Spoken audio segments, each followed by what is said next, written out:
नमस्कार मित्रांनो, भावनांची दुनिया या यूट्यूब चॅनेलमध्ये प्रथमतः सर्वांचे सहर्ष स्वागत करतो.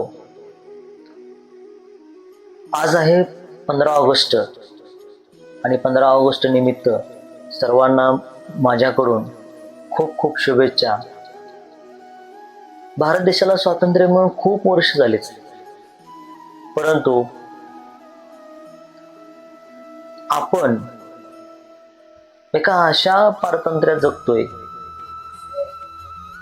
की आता मी पारतंत्र्य म्हटलं की तुम्हाला थोडासा शॉक बसेल की तुम्ही काय बोलताय.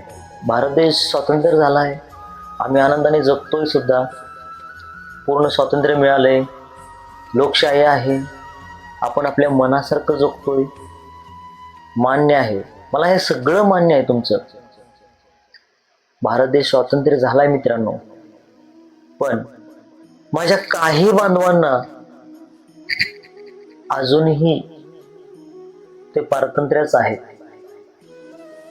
त्यांच्यावर अनेक विचारांचं पारतंत्र्य आहे.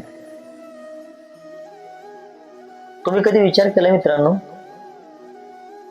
की तुमचं जे मन आहे, तुमच्या मन कुणाच्या तरी कैदीत आहे, वेगवेगळ्या विचारांच्या कैदीमध्ये अडकलेला आहे. मग तुम्ही स्वतंत्र आहात, तर तुमच्या मनाला कधी स्वातंत्र्य करणार आहात? ते नकारात्मक विचार, भीती, काळजी, चिंता यांच्या साखळदंड्यामध्ये ते बंद झाले मन. तुम्ही आनंदाने कसं जगू शकाल? जर तुमचं मन या सगळ्या कैदीमध्ये असेल तर तुम्हाला कुठे स्वातंत्र्य आहे? नाही मित्रांनो, जर तुमचं मन ह्या विचारांच्या कैदीमध्ये असेल तर तुम्हाला स्वातंत्र्य मिळालंच नाही. तुम्ही जगाला दाखवायला खुश आहात,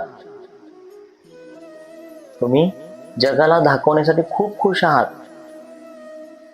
हे वरवरचं खुश राहणं हे फक्त जगासाठी आहे, कारण तुमचं मानवी मन हे या सगळ्या विचारांच्या कैदीमध्ये गुंतलेलं आहे, अडकलेलं आहे. मला इथे का विक्रम बत्रा या कॅप्टनची तुम्हाला कहाणी सांगायची. अचानक असा प्रसंग उद्भवला आणि अचानक त्यांना लढाईसाठी तयार व्हावं लागलं. आणि लढाईला तयार होत असताना कॅप्टन म्हणून ते काम करत होते, सेनापती म्हणून.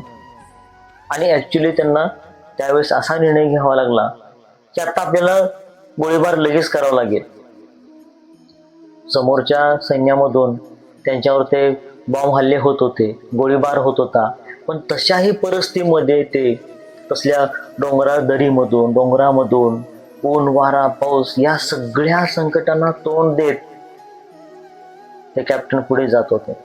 बघा, कदाचित त्यांच्याही मनामध्ये भीती असेलच ना, की कुठून एखादी गोळी येतील मला लागते. त्यांच्या मनामध्ये सुद्धा ही भीती आहे, परंतु त्यांनी भीती जाण्याची वाट पाहिली नाही. त्यांनी काय केलं, तो निर्णय घेतला. भीती जाण्याची वाट पाहत बसण्यापेक्षा त्यांनी एक पाऊल पुढे टाकलं आणि ती लढाई जिंकली त्यांनी. आणि म्हणूनच त्यांची कहाणी आताही इतिहासामध्ये वाचली जाते.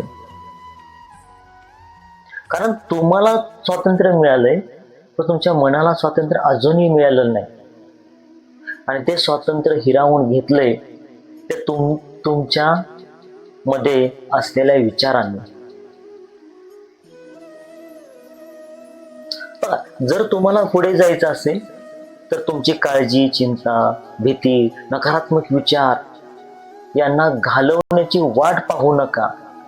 छोटस एक पाऊल पुढे टाका.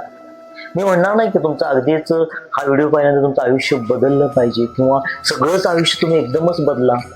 नाही, एक छोटासा पाऊल तुमचं आयुष्य बदलू शकतो. सुरुवात करायची.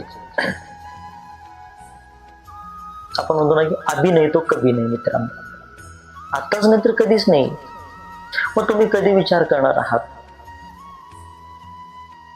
सहज आपण दुसऱ्याला सांगायला जातो अरे मी खूप खुश आहे, पण ते जगाला दाखवण्यासाठी खुश आहात. तुमचं जे अंतर्मन आहे त्या मनाला ह्या सगळ्या विचारांनी कैद केले. या साखळदंड्यातून तुम्ही मुक्त व्हा, त्याला मुक्त करा, आणि तेव्हाच खऱ्या अर्थानं तुम्हालाही स्वातंत्र्य मिळालं असेल.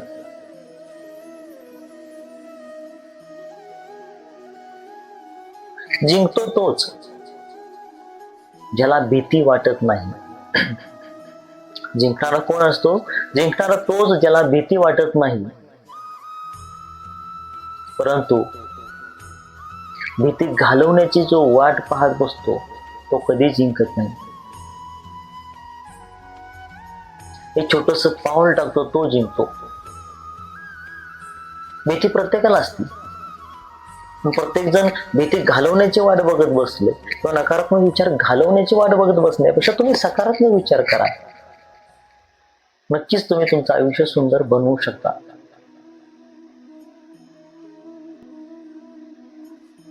काही गोष्टी असतात की माझ्या भूतकाळामध्ये काही गोष्टी घडलेत, मग मी ते विसरायचं कसं?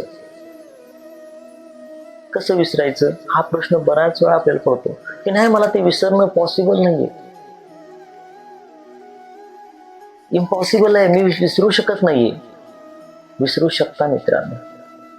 जर तुम्ही तुमच्या स्वप्नांसाठी धडपडला तर नक्कीच भूतकाळात घडलेल्या घटना तुम्ही विसरू शकता. मी तुम्हाला आज एक टेक्निक सांगतो की तुम्हाला तुमच्या भूतकाळात घडलेली एखादी घटना विसरायची. मी छोटासा पांढरा कागद घ्या आणि त्या पेनाने तुमचं जे एज असेल, आता सध्याचं जे तुमचं वय असेल, ते सपोज तुमचं वय असेल 32, काहींचं असेल 60 वय असेल, काहींचं वय असेल 50, काहींचं वय 40 असेल. तुमचं जे 40 वय आहे त्या 40 असे ते लिहा तुम्ही, आणि 40च्या पुढे असा बाण करून त्याच्या पुढे तुमचं जे राहिलेलं 40 असेल 50 लिहा, 60 लिहा, 70 लिहा, 80 लिहा, 90 लिहा, असा पुढे पुढे बाण करत चला. मग मला काय सांगायचं की तुम्ही जो 40 आकडा लिहिले ना, त्या 40 मध्ये तुम्ही काय केलं याचा विचार करू नका. तो विचार सोडून द्या की 40 मध्ये मी काही केलं, 40 मध्ये काय गोष्टी केल्या, हे विसरून जा. पण तुम्ही पुढचे काउंट करा. मला सांगा, साधा सिंपल प्रश्न मी विचारतो तुम्हाला, 40 मोठा आहे की तुमचा 80-90 मोठा आहे? डेफिनेटली तुमचा पुढचा आकडा मोठा असणार आहे. मग तुम्ही त्या पुढच्या आकड्यासाठी काम करा ना. माझं वय 40 आहे, पण मला पुढे 50 मध्ये, 60 मध्ये, 80 मध्ये, 90 मध्ये मला काय केलं पाहिजे? मला 90 पार करायचंय, तर त्यासाठी मी काय केलं पाहिजे? कसं राहिलं पाहिजे, कसं वागलं पाहिजे, काय खाल्लं पाहिजे, काय बोललं पाहिजे, कसा विचार केला पाहिजे? फ्युचरचा विचार करा, भविष्याचा विचार करा. नक्कीच तुम्हाला जगण्याची उमेद निर्माण होईल. आणि ही जी टेक्निक आहे ना, ते तुम्ही नेहमी वापरा. रोज सकाळी उठले की कागदावरती 40 काढायचे, त्याच्या पुढे जे आकडे असते ते बघायचे, आणि मला 40 साठी जग, मला 60 साठी जगायचंय, मला 50 साठी जगायचंय, मला 80 साठी जगायचंय, मला 90 साठी जगायचंय. जेव्हा तुम्ही दुसऱ्याला काहीतरी देण्याचा प्रयत्न कराल तर तुम्ही तेव्हा विचार कराल की मी त्या देण्यासाठी मी काय केलं पाहिजे. जर तुम्हाला तुमच्या लक्षात आलं की मला 50 पर्यंत हे करायचंय, मला 60, 80, 90, जर तुमच्या समोर तुमच्या आयुष्यात तुमचे आकडे दिसले ना, तर त्या आकड्यापर्यंत मला जाण्यासाठी मला कसा विचार केला पाहिजे, मी कोणत्या ऍक्टिव्हिटीज केल्या पाहिजेत, हे तुम्ही विचार करा. आणि मग तुम्ही तुमच्या ह्या सगळ्या विचारातून तुम्ही मुक्त व्हाल. मित्रांनो, या मनाला तुम्ही या सगळ्या विचारातून, सगळ्या कैदीतून एकदा मुक्त करा, स्वातंत्र्य करा. एकदा मन स्वातंत्र्य झालं तर तुम्ही स्वातंत्र्य झाला.